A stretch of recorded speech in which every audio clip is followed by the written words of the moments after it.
Marhaban bikoum, bienvenue dans cette toute nouvelle vidéo de l'Institut Hayabina. Aujourd'hui, on va parler des pronoms. Les pronoms comme je, tu, il, nous, vous, que nous allons appeler en arabe ad-dama'ir al-munfasilah. Donc les pronoms détachés. On en a 12 dans la langue arabe. On en a 5 au singulier, 2 au duel, le duel étant le pluriel de 2 personnes, et on en a encore 5 qui sont au pluriel.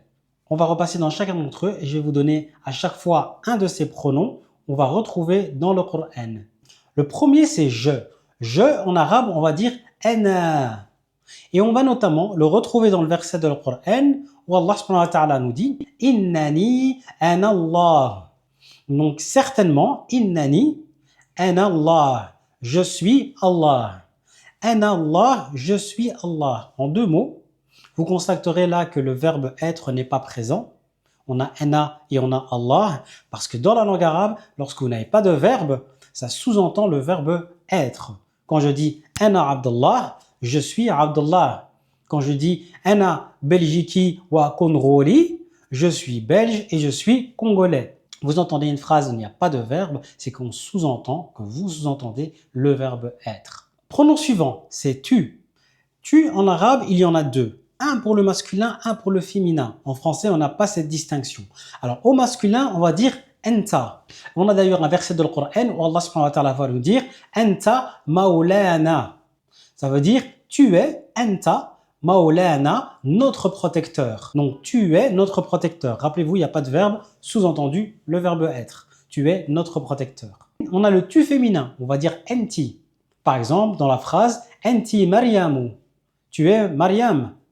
Enti maghribiyatun. Tu es marocaine. Le il, on va dire huwa. Et nous l'avons notamment dans le verset de le Coran où Allah nous dit huwa Allahu alladhi la ilaha illa huwa. Cela veut dire il est Allah, dans le sens c'est lui Allah, celui avec qui il n'y a pas de divinité. Nous avons ensuite elle. Hiya. On peut dire par exemple hiya muallimah. Elle est professeure. On peut dire hiya mudira. Elle est directrice. C'est tout pour le singulier. On va passer maintenant au duel. Dans le duel, on va avoir le entuma.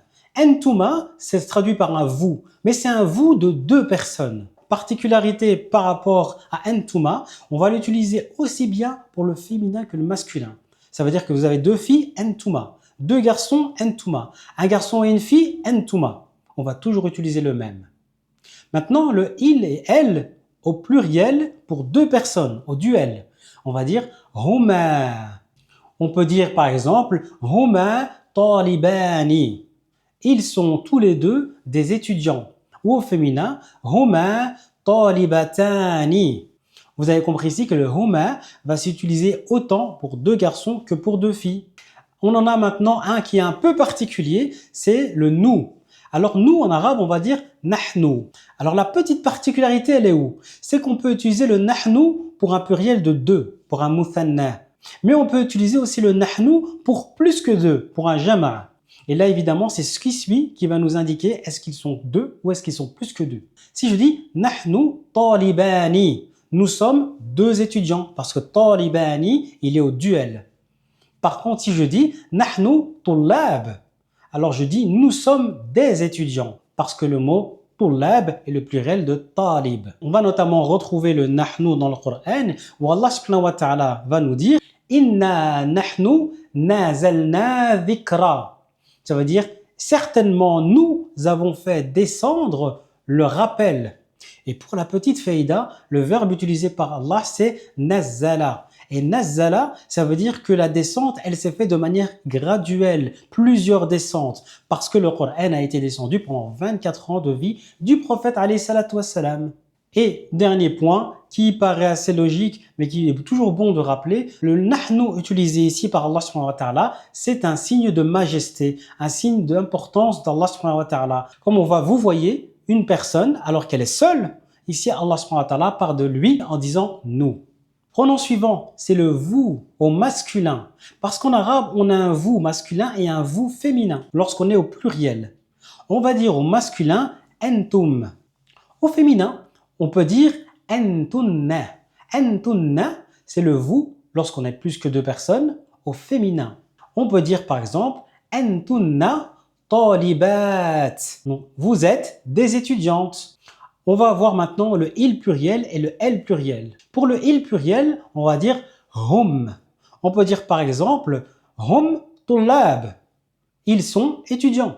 On va avoir aussi le hunna. Alors là, c'est le elle au pluriel. Allah subhanahu wa ta'ala dans le Coran nous dit d'ailleurs hunna libasu lakum wa antum libasu lahunna.